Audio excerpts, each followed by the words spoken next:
Dice en la Gemara, ¿por qué se destruyó el primer Bet HaMikdash? ¿Por qué se destruyó el segundo Bet HaMikdash? Nosotros sabemos que hubieron 70 años entre el primer Bet HaMikdash y el segundo. Se destruyó el primero, se fueron a Babel, estuvieron 70 años, regresaron. Se construyó el segundo Bet HaMikdash, se destruyó y ese ya no se ha reconstruido hasta el día de hoy. ¿Cuál es el motivo que se destruyó el primero? ¿Por qué se destruyó el segundo? Para que sepamos en qué tenemos que trabajar, qué tenemos que corregir para que se vuelva a construir. Bimera ve amén. La Gemara dice, el primer Bet HaMikdash se destruyó porque habían las tres averot, los tres pecados más graves que son Avodah Zará, Giluy Arayot y Shefichut Damim. En cambio, el segundo Bet HaMikdash se destruyó. La Gemara dice, no había Avodah Zará, no eran idólatras, no había Shfichut Damim, no eran asesinos, no había adulterio, Giluy Arayot. Entonces, ¿por qué se destruyó el segundo Bet HaMikdash? Dice la Gemara, porque había Sinat Hinam, odio gratis. La gente se odiaba, no se respetaba lo suficiente, y ese Bet HaMikdash hasta el día de hoy no se ha construido. Aparentemente, debería de ser al revés. El pecado del primer Bet HaMikdash, los pecados del primer Bet HaMikdash eran mucho más graves. Avodah Zará, Giluy Arayot, Shfichut Damim, asesinatos, adulterio, idolatría, son cosas muy delicadas. Y ese, en 70 años, volvió a regresar, se volvió a construir. Y el segundo Bet HaMikdash, cumplían todo, hacían todo bien. No habían pecados graves. Lo único es que había odio entre los Yehudim. Y no se vuelve a construir. Hasta el día de hoy ya llevamos miles de años en el exilio. ¿Cómo puede ser? Dice la Gemara en Yumá, justamente ese es el motivo que el Bet HaMikdash no se ha construido, no ha regresado el segundo Bet HaMikdash. ¿Por qué? La Gemara dice así, Rishonim shenitgala avonam Nitgala Kitzam. Los primeros, el primer Bet HaMikdash, que el pecado era obvio y claro, también el fin del exilio, el retorno a Eretz Israel y al Bet HaMikdash, también fue claro y fue limitado. En cambio el segundo dice, Aharonim, Shelo Nitgala Avonam, Lo Nitgala Kitzam. El segundo Bet HaMikdash, el pecado no es claro. Ahorita vamos a explicar más. Y por eso también el límite del exilio no es claro. ¿Qué quiere decir eso? El primer Bet HaMikdash, que el pecado fue Avodah Zará, Giluy Arayot, Shfichut Damim, cosas muy delicadas, asesinatos, adulterio, ¿cómo puede ser? Cosas muy delicadas, todo mundo estaba consciente que están pecando. Estamos pecando, todos conscientes. Ya que había una conciencia y un remordimiento de la misma, de la conciencia, por eso hicieron teshuvá rápidamente y se terminó el exilio y regresaron después de 70 años a Eretz Israel. En cambio, los segundos, que es el exilio que nosotros nos encontramos en él, nosotros no sentimos que el pecado de Sinat Hinam es tan grave. Odiar al otro, está bien, ¿qué pasa? Pero yo cumplo todo. Cumplo Shabbat, cumplo Kashrut, cumplo Taharat HaMishpachá. No lo vemos como un pecado tan grave, el simple hecho que no amamos al otro, odiamos al prójimo. No está. Ya que no reconocemos el pecado, Lo Nitgala Avonam, no está claro el pecado. Por eso Lo Nitgala Kitzam, porque no nos sentimos mal, no tenemos remordimiento de conciencia. Entonces no hacemos teshuvá para regresar del exilio a Eretz Israel otra vez. Por eso quiero yo abordar un punto muy importante que quizás es la base de todos los problemas que hay Ben Adam la Javeró entre un hombre y su prójimo. Quiero explicar un punto muy muy delicado. Quiero empezar contando la famosa historia de Shlomo HaMelech, el rey Salomón, en el momento que todo el mundo reconoció su gran sabiduría. La gente se impresionó de la sabiduría del rey Salomón. ¿Cuándo fue eso? El Naví cuenta en Melahim que cuando Shlomo Amelech empezó a ejercer como rey, un día tuvo él un sueño. Hay quien dice que era una profecía, como explica el Malbim. Tuvo un sueño que Hashem le ofreció: hijo mío Salomón, dime qué quieres y yo te lo voy a conceder. Pídeme algo y te lo concedo. Y él no pidió riqueza, no pidió larga vida, no pidió poder, pidió una cosa: yo quiero nada más sabiduría para que sepa manejar, para que sepa juzgar al pueblo de Israel. Hashem le dio mucho gusto, dice el Pasuk, le dio mucho gusto, que es lo único que pidió. Y le dijo: ya que no pediste riqueza, no salud, no vida, tú lo único que quieres es tener sabiduría para saber juzgar a Israel, te voy a dar todo. Y he sabido que él era el gran sabio, el gran rico, el gran poderoso. Ahí hay quien dice, los mefarshim, dicen que él apenas cuando se despertó se dio cuenta de esa sabiduría. ¿Por qué? Entendía la plática de los animales, de las aves. ¿Qué pasó? ¿De dónde? Se fue a dormir, no sabía eso. Era un hombre normal. Se despertó, sabelo todo, entendía todo lo que está pasando a su alrededor, se dio cuenta que el sueño fue verdadero, fue una profecía, y se le concedió su petición, lo que le pidió a Hashem.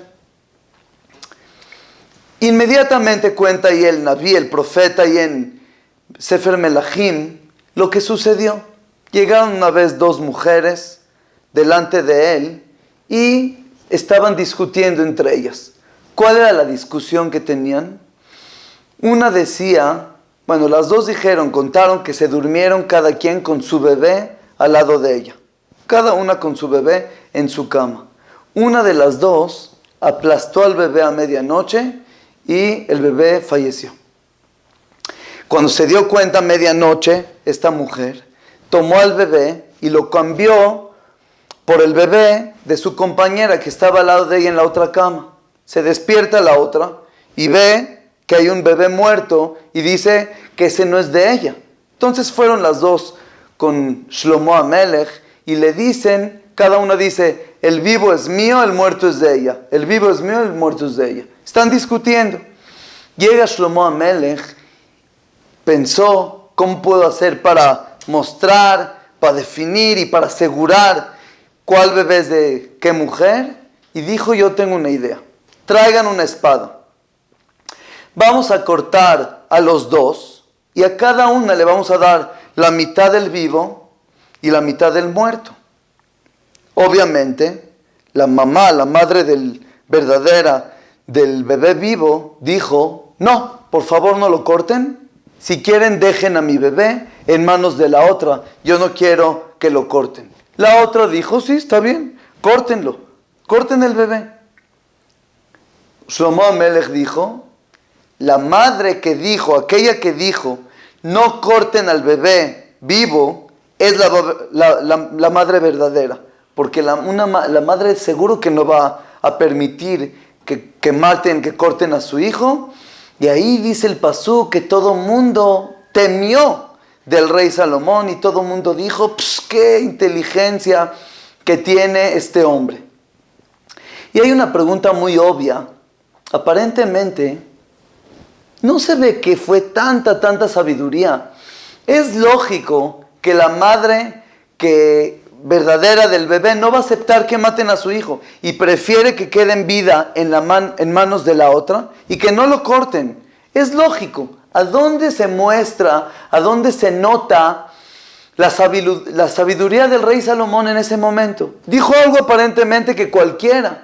Uno me dijo: lástima que yo no estuve ahí, sería yo el gran sabio, porque a mí también se me ocurriría la misma idea. Lógico, nadie va a aceptar cortar a su hijo. Escuché una respuesta maravillosa y esa respuesta nos va a abrir el panorama en entender la raíz del problema que tenemos muchas veces Ben Adam la Javeró con los compañeros. Es verdad. Lógico que la madre verdadera no va a aceptar que corten a su bebé. Eso sí, esa parte sí es muy clara. La gran sabiduría fue aquí que la otra sí aceptó cortar a su bebé. Quiero explicar. Aparentemente la mujer, la que no era la madre verdadera, y dijo, sí, córtenlo, hizo algo una tontería. Hizo algo inentendible, porque ella solita se delató. Ella solita dijo, ese no es mi hijo, el vivo no es mi hijo, no es el verdadero. ¿Por qué? Porque ella dijo, córtenlo. Entonces, ¿cómo ella se animó a delatarse delante de todo mundo y delante del rey? ¿Cómo hizo semejante actuación, semejante cosa? Ella solita se delató. La respuesta es, nosotros cuando nos metemos en problemas de Ben Adam la Javeró, cuando nosotros tenemos celos del otro, cuando nosotros a veces queremos lo que el otro tiene, perdemos la cabeza. Como dicen los Jajamim, Akin'a ve'ata'ava ve'akavod motzi'im et ha'adam min ha'olam. Los celos, la ta'ava, que es el deseo, y el honor que uno busca, sacan a la persona de sus cabales. Y la persona a veces no sabe actuar de la manera correcta. Voy a dar un ejemplo. Había una persona en una reunión, una persona como empezó a discutir un poquito más de lo que tenía que ser, y el otro le dice, por favor, cállate. Le dijo un poco duro.